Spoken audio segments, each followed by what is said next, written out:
中工会就是基层工会总代表，组织愈团结，劳工振兴的力量嘛愈大。22号该会举办第29届干部授证典礼，其中委贴分别致敬任重道远甲卓越干练的编纳，和理事长甲理监事召集人，勉励工会持续保持热情来服务劳工，保障劳工权益。总工会一直是台南保障劳工权益的先锋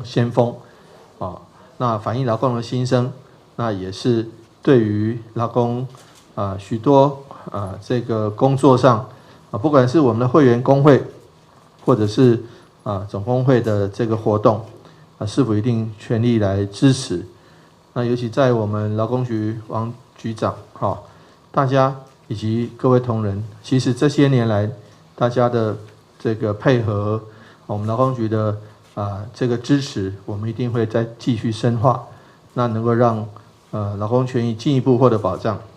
但是总工会民国35年的成立，目前会员工数137间，主要成为市府甲基层工会桥梁，嘛持续关怀弱势劳工，透过慰问金来帮助有需要劳工改善生活。今日新闻，郭文吉和乔邦采访报道。